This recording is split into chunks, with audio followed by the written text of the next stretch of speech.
भारत माता की, भारत माता की, भारत माता की, अरे भारत माता की जय होगी, सबकी जय होगी।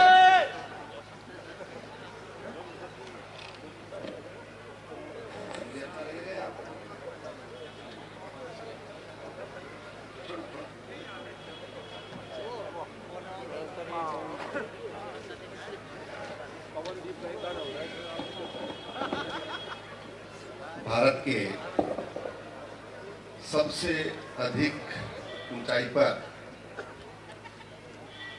आज कंडोलिया थीम पार्क के लोकार्पण के अवसर पर हम सब के मध्य उपस्थित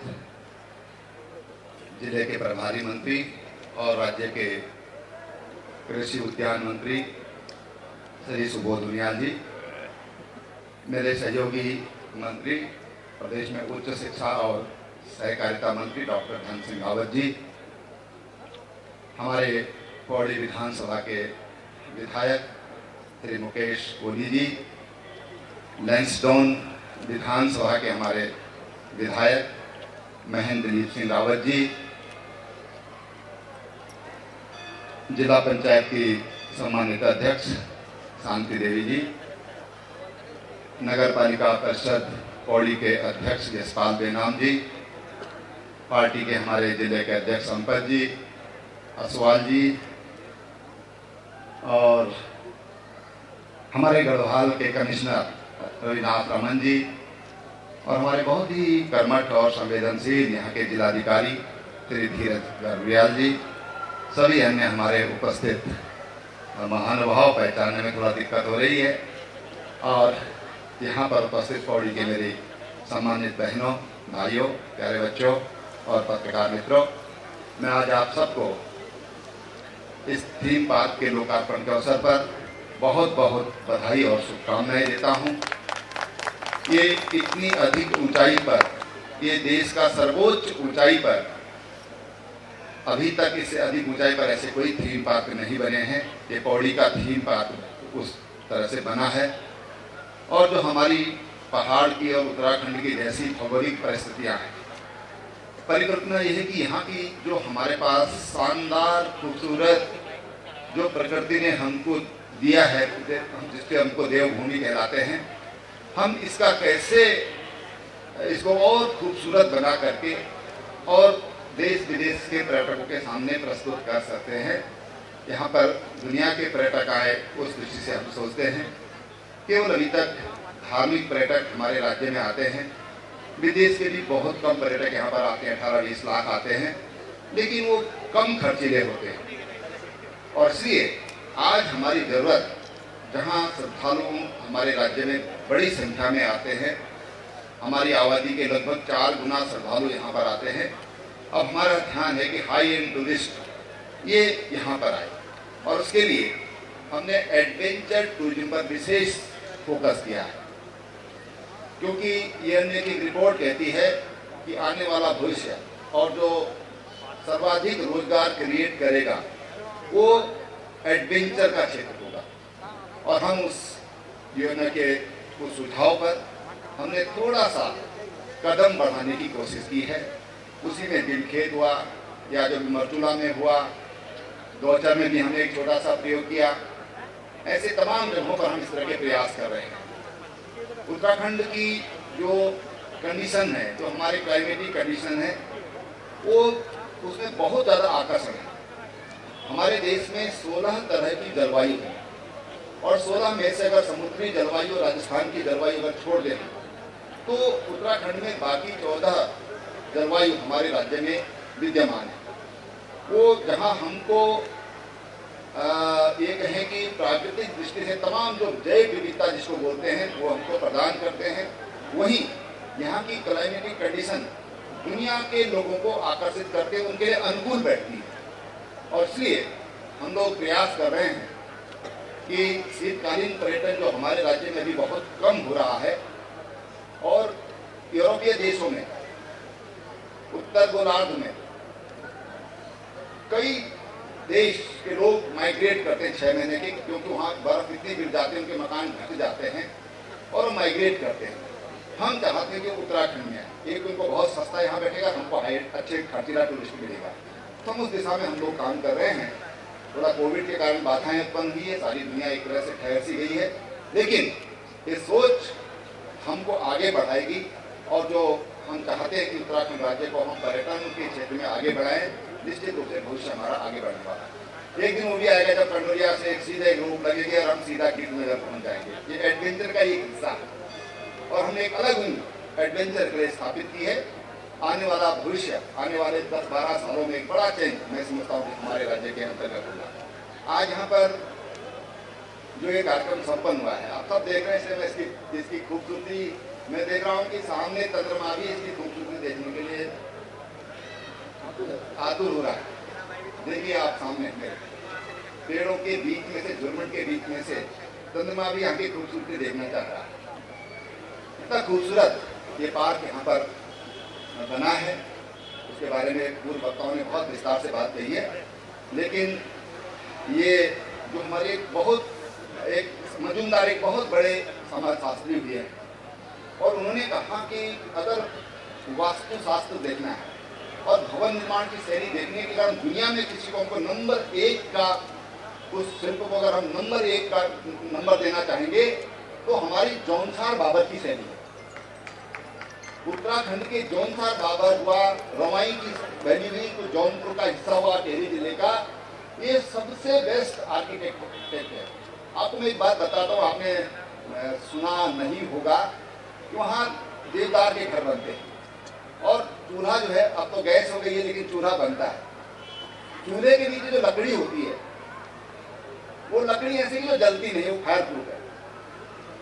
मैं वहाँ पर एक चुनाव में गया, तो मैंने एक पेड़ देखा, वो बहुत तेजी से बढ़ रहे हैं पौधे, तो मैंने वहाँ लोगों से पूछा, मैंने पौधा काई का है, तो उन्होंने बताया ये पौधे की खासियत ये है कि जब हम चूल्हा बनाते हैं अपना, तो चूल्हे के नीचे इसको रखते हैं, ये आग नहीं पकड़ता, ये फायर प्रूफ है।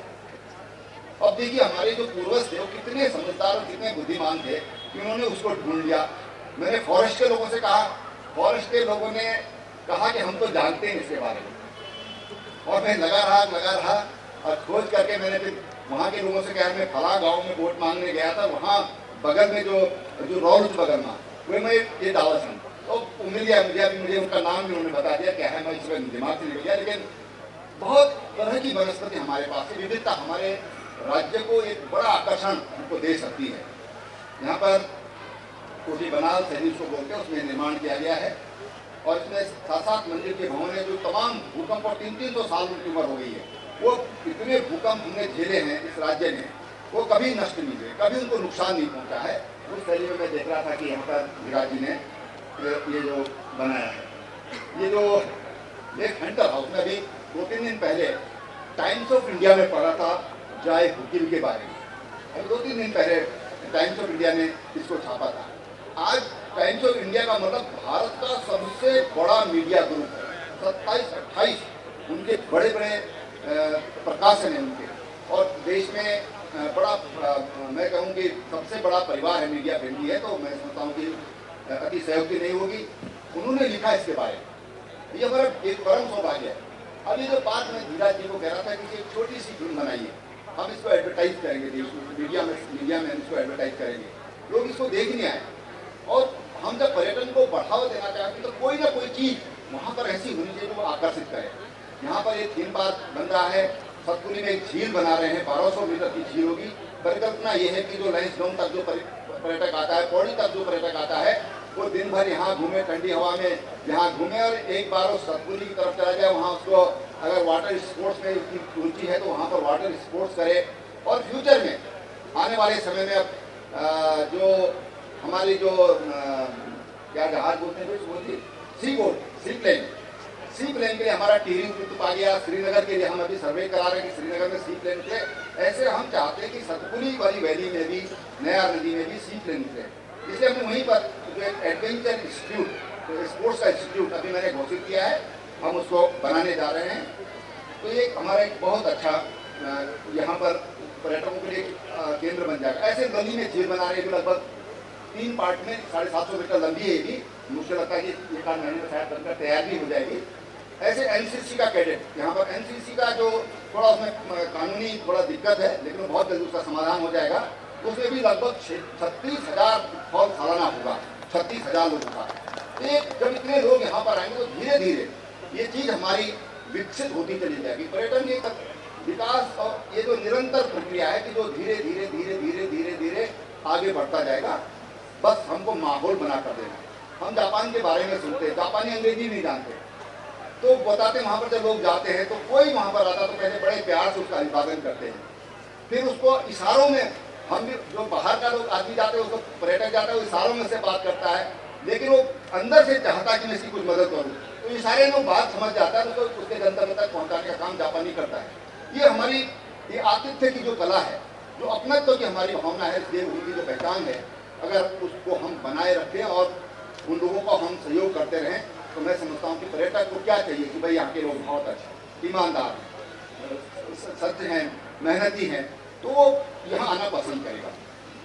यहाँ पर ये जो ओल्ड कलेक्ट्रेट का जो भवन है, अब इसमें क्या करना है धीराज बाबू, इसको जरा सा मुझे थोड़ा कुछ और भी बातें दिमाग में हैं, तो इसका भी बेहतर इस्तेमाल करें। मैं आपको कहता हूँ कुछ मेरे दिमाग में कुछ बातचीत करके, और फिर हम इसका इस्तेमाल इस पौड़ी और राज्य के हित में करेंगे।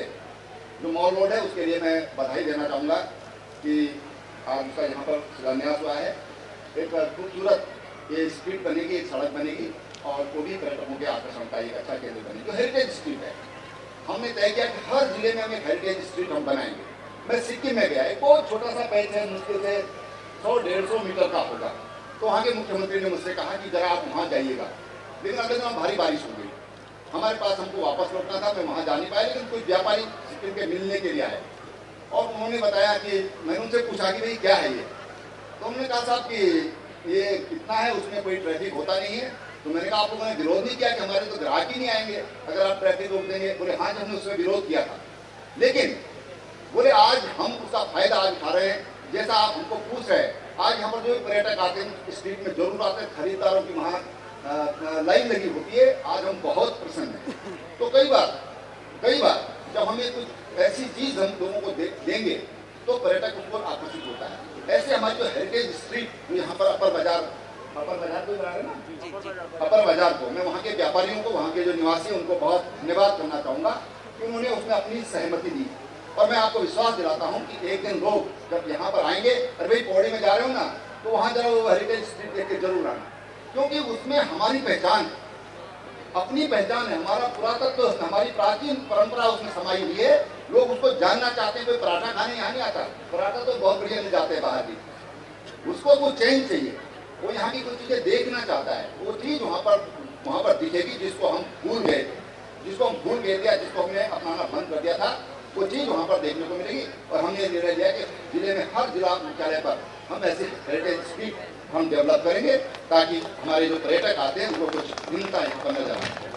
हमने अपनी आवास नीति में चेंज किया कि अगर उत्तराखंड की शैली में अगर कोई भवन बनाता है, यानी पत्थर का इस्तेमाल करता है और यहाँ की जो स्थापत्य कला उसमें इस्तेमाल करता है, तो हम उसको एक स्टोरी और बनाने के उसको परमिशन देंगे। अगर 6 माले की परमिशन है तो उसको 1 माले की परमिशन और देंगे। कल्पना है कि देहरादून की राजपुर रोड आने वाले 10-25 सालों में हमारी पूरी road heritage, Rajpur heritage road बन जाए, ये कल्पना और उत्तराखंड की पहचान वहाँ पर दिखे, ये हमारी परिकल्पना है। निश्चित रूप से आने वाले समय में कुछ लोगों ने उसका काम शुरुआत की है। देहरादून की जो हम पहली प्रदेश हमारी पहली जो ग्रीन बिल्डिंग बन रही है, हम उसको उत्तराखंडी शैली पर बना रहे हैं। हमारा जो फाइनेंस का भवन बनता है उसको हम उत्तराखंड शैली पर बना रहे हैं। मुंबई में जो हमने उत्तराखंड सदन बनाया है उसको हमने उत्तराखंडी शैली पर बनाया है। मुंबई में आप जाएंगे, पूछेंगे साहब कोई उत्तराखंड भवन कहाँ पर है, कैसे वहाँ तक पहुँचे, तो बोलेंगे तो अलग से दिखता है ना, वो उत्तराखंड भवन, आप वहाँ चले जाइए, वो उसमें घुस जाइए आप। ऐसे दिल्ली में जो हम बना रहे हैं लगभग 100 करोड़ की लागत से उत्तराखंड सदन हम वहाँ पर बना रहे हैं, उसमें हमने जो हमारे उत्तराखंड के उत्पाद हैं उसके लिए भी हमने सेलिंग के लिए वहाँ पर पूरा एक फ्लोर रखा है, और उस भवन को भी हम उत्तराखंडी शैली पर बना रहे हैं, पत्थरों से बना रहे हैं। लेकिन पत्थर मैंने कहा अरावली का नहीं लगेगा, पत्थर उत्तराखंड का लगेगा, उत्तराखंड का पत्थर यहाँ से जाना चाहिए। यहाँ पर बासा 1-2 होम स्टे यहाँ पर बने, बहुत लोगों का बहुत लोग पूछते हैं साहब कैसे जाएंगे वहाँ, तो वहाँ पर लोग जाना चाहते हैं। बहुत अच्छा बासा ये बनाया है।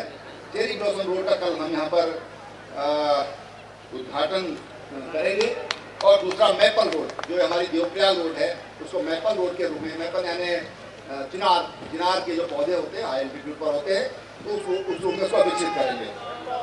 यहाँ पर मैं यहाँ के नगर पालिका अध्यक्ष मुझे कह रहे थे कि भाई साहब आपने पौड़ी को कुछ दिया नहीं, तो मैंने पौड़ी को मेरे अस्पताल के नाम देखा भी। सही बात है, सही बात है। अब अस्पताल के नाम दे रखा है तो और को देने की जरूरत है, लेकिन इन्होंने बहुत कुछ दिया मुझसे।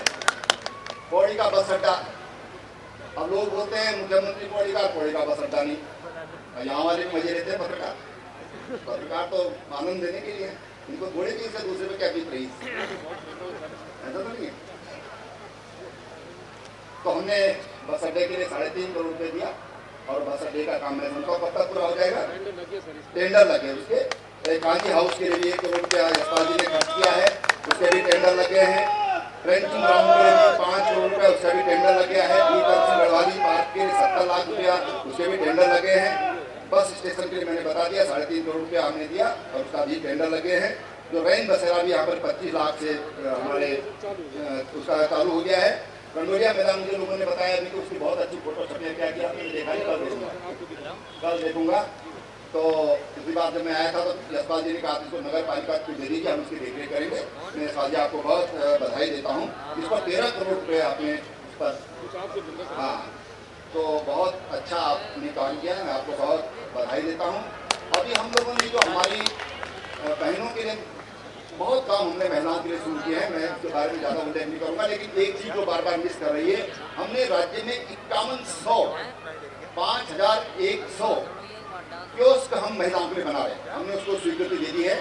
और हम चाहते हैं कि हमारी जो महिलाएं जो काम करना चाहती है, कोई उद्यम करना चाहती हैं या कोई प्रोडक्ट वो तैयार कर रही है, गाँव में आजकल ग्रोथ सेंटर में बहुत महिलाएं हमारा काम कर रही हैं, लेकिन उनके लिए मार्केट में कोई स्पेस उनके पास नहीं है। तो ऐसे 5100 महिलाओं को हम ये कियोस्क उनको देंगे, ताकि जो उत्पाद वहाँ पर आकर के वो उसको शोकेस कर सकें और उसको सेल कर सकें, ताकि वो उनको जो उत्पाद उनके हैं वो एक ही बात महिलाएं कहती हैं हम तैयार तो कर रहे हैं, लेकिन हम मार्केटिंग कैसे करें, हमारे पास जगह शहर में हमारे पास नहीं है। तो हमने ऐसे अपने नगर पालिका क्षेत्रों में ऐसे 5100 कियोस्क हमने बनाए हैं। अभी मैं कुंडलिया देवता मंदिर में गया था, वहाँ माथा टेकने गया था, वहाँ पर कुछ लोग मिले थे, वहाँ पर भी उन्होंने कुछ निर्माण किया था। तो मेरे पास एस्टीमेट जिलाधिकारी महोदय उसका एस्टीमेट बनवा दें तो निश्चित रूप से हमारे देवता हैं, न्याय के देवता हैं और बड़ी श्रद्धा और मान्यता हम सब की उनके प्रति है। तो निश्चित रूप से जो भी एस्टीमेट आप बना कर देंगे तो उसको हम वहाँ पर करेंगे। आप सबका बहुत बहुत धन्यवाद। सुबोध जी को भी देहरादून जाना है, कल इनको कहीं और जाना है। तो मैं आपको एक बार फिर इस 3 पार्क की आज लोकार्पण किया, इसका बहुत सदुपयोग आप लोग करेंगे बहुत बेहतर तरीके से। जरा सुबोध जी ने कहा कि सामाजिक सहयोग चाहिए, आप सबका सहयोग इस पार्क को बहुत खूबसूरत बनाए रखने में आप लोग सहयोग करेंगे, इसकी खूबसूरती और बढ़ाएंगे, ऐसा मेरा विश्वास है। बहुत बहुत धन्यवाद, बहुत बहुत